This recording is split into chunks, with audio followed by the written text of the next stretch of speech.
Buenos días, hermanos, amigos y familiares. Estamos aquí en ese momento para compartir un mensaje de esperanza, una reflexión para estos días que están un poco difíciles, un poco duros por las situaciones que afrontamos diariamente. Vamos a ver qué nos dice la Biblia respecto a eso. Pero antes de abrir la Biblia quiero tener una palabra de oración. Cerramos nuestros ojos. Amantísimo Dios, pedimos su bendición en ese momento al abrir tu palabra. Seas tú hablándonos por medio de ella. En el nombre de Cristo Jesús te lo pedimos. Amén. El 2020 comenzó con muchas cosas, muchos acontecimientos que Dios ya había predicho. Uno de esos acontecimientos fue rumores de guerra.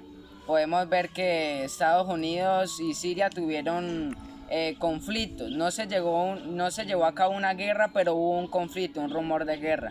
También hubieron terremotos en diferentes lugares, temblores.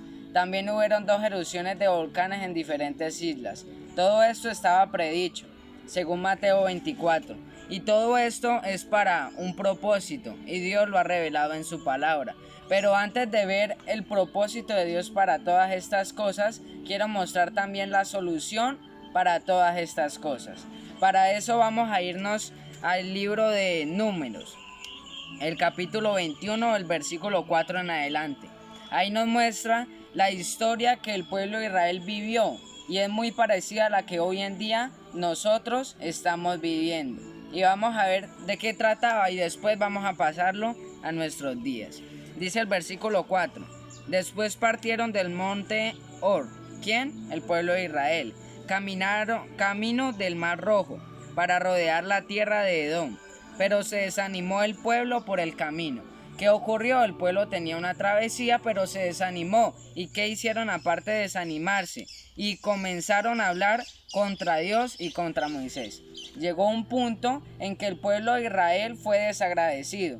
No confió en Dios, tampoco en su líder, y en cambio comenzaron a hablar en contra de ambos personajes. Este fue un punto clave para que Dios hiciera algo. Y es muy parecido a lo que le ocurre al ser humano hoy en día. ¿Por qué nos hiciste subir de Egipto?, dijo el pueblo, ¿para que muramos en este desierto? Pues no hay pan ni agua y estamos cansados de este pan tan liviano. Eso fue los argumentos que mostró el pueblo y fueron lastimosamente el punto para que Dios hiciera algo respecto a eso. El pueblo estaba siendo desagradecido. Hoy en día está ocurriendo lo mismo. El ser humano, en vez de agradecerle a Dios, ¿qué está haciendo? Está echándole la culpa a Dios de todo lo que está ocurriendo. Dios los estaba protegiendo. Incluso si vemos en pasajes anteriores, en versículos anteriores, el pueblo de Israel había ganado una victoria que era prácticamente imposible de ganar. Pero en ese momento se desanimaron y hablaron esas palabras. Y entonces Jehová hizo esto. Entonces Jehová envió, versículo 6, contra el pueblo de Israel unas serpientes. No era cualquier serpiente, eran serpientes venenosas que mordían al pueblo. Y así murió mucha gente de Israel, como hoy en día está ocurriendo. Mucha gente está muriendo por distintos virus, distintas enfermedades y por cosas que está ocurriendo como terremotos y otras cosas. Pero ¿por qué ocurrió todo esto? ¿Por qué el pueblo de Israel estaba muriendo por esas serpientes? Porque ellos decidieron desanimarse e irse en contra de Dios, sabiendo que Dios los estaba ayudando y protegiendo. Eran desagradecidos e incrédulos. Y así murió mucha gente de Israel. Versículo 7. Entonces el pueblo acudió a Moisés. El pueblo se dio cuenta de que habían fallado y que necesitaban ayuda. Fueron y acudieron a Moisés y le dijeron a Moisés: hemos pecado por haber hablado contra Dios. Reconocieron su error y contra ti. Le dice: ruega a Jehová para que aleje de nosotros estas serpientes.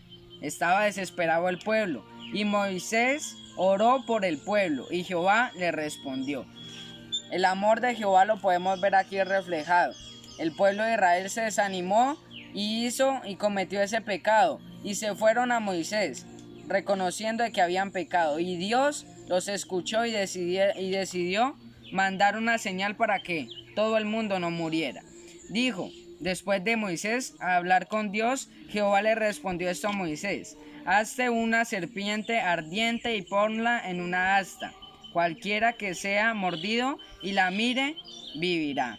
Hizo Moisés una serpiente de bronce y la puso sobre un asta, así como Dios había mandado. Y cuando alguna serpiente mordía a alguien del pueblo de Israel, esta persona miraba a la serpiente construida, que era de bronce, y vivía. Aquí podemos ver claro un panorama que vemos hoy en día. Destrucción, desolación, pero todo llegó gracias a nosotros. En ese momento el pueblo de Israel desobedecemos a Dios y nos vamos en contra de Dios, sabiendo de que Dios nos quiere salvar. Pero la pregunta es, ¿esa serpiente qué viene al caso con nosotros hoy en día? La serpiente de bronce, ¿qué podrá significar?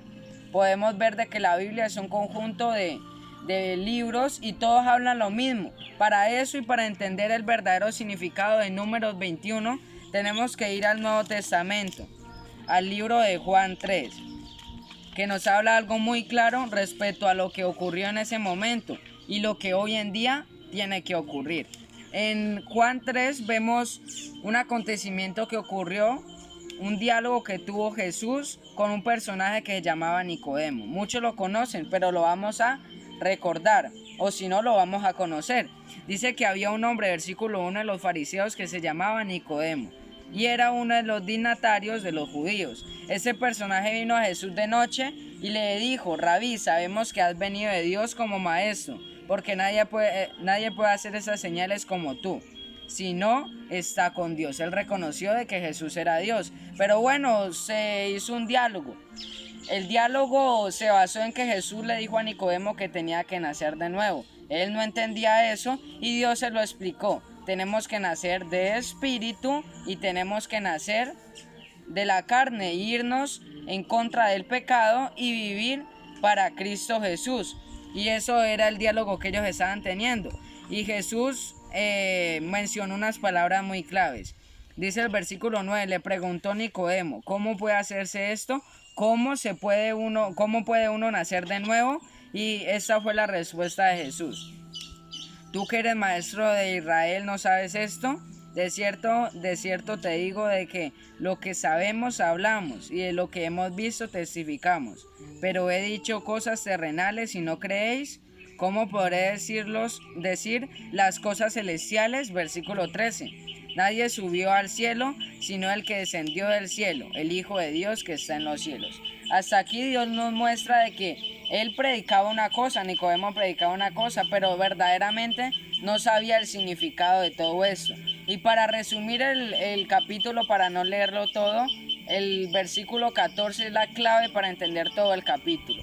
Y escúchelo muy bien, el relato, y dice: y como Moisés levantó la serpiente en el desierto, así es necesario que el Hijo del Hombre, que Jesús, sea levantado, para que todo aquel que en él cree no se pierda, sino que tenga vida eterna. Este versículo conecta las dos historias y nos muestra lo que nosotros tenemos que hacer actualmente ante las dificultades. ¿Por qué? El pueblo de Israel estaba afrontando las dificultades, y voy a volverlo a repetir, estaba afrontando las dificultades. ¿Por qué? Por desobediencia y por irse en contra de Dios. Pero resulta de que la solución para todos los problemas que el pueblo se merecía, pero la misericordia de Dios colocó una solución, y la solución era la serpiente de bronce. Pero ahora, hoy en día, no tenemos que mirar una serpiente ni hacer una serpiente de bronce. Cristo Jesús nos dice que lo único que tenemos que hacer es mirarlo a Él. ¿Por qué? Voy a volver a retomar el versículo y escúchenlo muy bien. Y como Moisés levantó la serpiente en el desierto, recuerdan la serpiente de bronce, la que salvaba al pueblo, así es necesario que el Hijo del Hombre sea levantado. O sea que la serpiente de bronce y el Hijo de Dios vendría haciendo el mismo papel. Lo único que tenemos que hacer no es mirar la serpiente de bronce, porque ni siquiera la tenemos. Lo único que tenemos que hacer es mirar a Cristo Jesús. Así como Moisés levantó esa serpiente, Jesús tiene que ser levantado. ¿Para qué? Y el para qué se encuentra en el versículo 15. Para que todo aquel que cree en Jesús no se pierda, sino que tenga vida eterna. Aquí nos muestra un relato muy claro y entendible, ¿cierto? Cristo Jesús le dijo esas palabras a Nicodemo y era por algo. Y para nosotros se nos dice y es por algo. A pesar de las dificultades, así como las afrontó el pueblo de Israel, nosotros en ese momento estamos afrontando dificultades. ¿Cuáles son? Se pueden mencionar. Y la más preocupante en ese momento es la cuestión del coronavirus, ¿cierto? Y preocupa a muchas personas, a muchos seres humanos. Y la única solución para esto es la misma solución que Jesús utilizó con el pueblo de Israel. Mirar a Cristo Jesús, mirar a esa serpiente que está simbolizada por Cristo Jesús, para que todo aquel que en él cree no se pierda, sino que tenga vida eterna. Ahora la pregunta podría ser, ¿cómo mirar a Jesús? Porque nosotros hoy en día no lo podemos ver porque Él no está aquí en la tierra, Él está en el cielo. Y si lo vemos, morimos porque Él es santo y nosotros pecadores. Entonces, ¿cómo miramos a Cristo Jesús? O mejor aún, cambiemos la pregunta, ¿cómo amamos a Cristo Jesús? ¿Cómo nuestra vida es cambiada? ¿Cómo lo podemos hacer? La respuesta se encuentra en el mismo capítulo, en Juan 14:15, que dice lo siguiente, Juan 14:15, si me amáis, guardad mis mandamientos. O sea que si uno dice amar a Jesús, si uno dice amar a Cristo Jesús, tiene que guardar los mandamientos, los 10 mandamientos que se encuentran en Éxodo 20.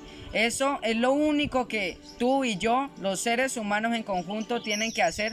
¿Para qué? Para obtener la salvación. Mirar a Cristo Jesús es guardar su ley, que es el carácter de Él reflejado ahí. La ley es inmutable, es permanente y hay que guardar, en especial todos los mandamientos. El cuarto mandamiento, se los dejo de tarea, miren los 10 mandamientos en Éxodo 20 y van a ver de que si nosotros los guardamos al pie de la letra, como dice la escritura, nosotros como seres humanos podremos alcanzar la victoria. Y en ese momento de crisis, de coronavirus y de enfermedad y de muerte, podemos alcanzar la misericordia. Si queremos que ese Salmo 91 se cumpla en nuestro ser, en nuestra vida, tenemos que guardar la ley de Dios. Yo creo que ustedes saben el Salmo 91. El Salmo 91 nos dice de que Dios nos va a proteger de todas las cosas que hagamos, de todo lo que ocurra a nuestro alrededor, si nosotros estamos abrigados en el abrigo del Altísimo, valga la redundancia. Entonces, nuestra única decisión es adorar a Cristo Jesús, humillarnos delante de Él, para que el Salmo 91 y todas las promesas que ahí se encuentran puedan ser vividas en nuestro ser. Y quiero terminar con este versículo, con Segunda de Crónicas. Segunda de Crónicas nos habla muy claro de lo que nosotros como seres humanos tenemos que hacer. ¿Para qué? Para que Cristo Jesús nos sane. Si estamos afrontando problemas, conflictos, enfermedades, Dios nos va a ayudar, pero lo único que tiene que hacer el hombre es esto: si se humilla mi pueblo. El pueblo de Dios es el que quiere guardar los 10 mandamientos y miran a Jesús. El pueblo de Dios, si se humilla ese pueblo de Dios, sobre el cual mi nombre es invocado. ¿Y qué hacen? Y oran, y buscan mi rostro, y se convierten de sus malos caminos. O sea, hay que mirar a Cristo Jesús, pero convertirnos de nuestros malos caminos. Cambiar la senda que hemos estado andando, que es mala. Entonces yo oiré desde los cielos, perdonaré sus pecados y sanaré su tierra. ¿Queremos ser sanados o queremos prevenir el virus, la bacteria, todo lo que está ocurriendo en nuestro diario vivir, en nuestro entorno como mundo? Tenemos que humillarnos delante de Jehová. Y termino con el versículo 15. Mis ojos estarán abiertos y mis oídos atentos a las oraciones que se hagan. Cristo Jesús tiene los ojos atentos, los oídos despiertos, atentos también. ¿Para qué? Para escuchar y ver cada oración que el pueblo de Dios le hace. Pero para que una oración sea escuchada y contestada, tenemos que tener fe y tenemos que mirar a Cristo Jesús. ¿Cómo se mira a Cristo Jesús? Guardando los 10 mandamientos, guardando lo que dice Éxodo 20. Así que el problema y el punto central no es prevenirnos de un virus. El tema central no es evitar una guerra. El tema central no es estar prevenido de cualquier inundación o terremoto. El tema central es guardar lo que está aquí escrito, la Santa Biblia. Y todo será a nuestro favor. ¿Por qué? Porque tenemos al gigante de nuestra parte. O sea, de que no hay que tenerle miedo al virus, al coronavirus no hay que tenerle miedo. Hay que tenerle miedo del que el coronavirus nos llegue a nuestro ser, que nosotros muramos y muramos sin Cristo. Ese debe ser nuestro temor cada día. Ese es el mensaje y la reflexión que tenía. Y saber de que Cristo Jesús será nuestro compañero si nosotros queremos que Él sea nuestro compañero. Dice, Satanás sabe muy bien que el alma más débil, pero que permanece en Jesús, puede más que todas las huestes de las tinieblas. Satanás sabe que si usted es débil de pronto, de corazón o de carácter, pero si acepta a Cristo Jesús, puede más que todas las huestes de las tinieblas. Así que te invito a alabar a Cristo Jesús, a guardar su palabra y a mirarlo a Él, porque Él quiere salvarte. Espero que también sea tu resolución y tu decisión. Y quiero terminar con una corta oración. Padre amado, misericordioso, acompáñanos, oh Dios, en todo nuestro andar y en toda nuestra vida, oh Dios. Te necesitamos, Señor, y sabemos que la única manera de alcanzar el puerto seguro es guardando tus mandamientos y haciendo tu voluntad, mirándote a ti. Ayúdanos a alcanzar ese objetivo y ese ideal y perdónanos por todo lo malo que hacemos. En el nombre de Cristo Jesús te lo pedimos. Amén.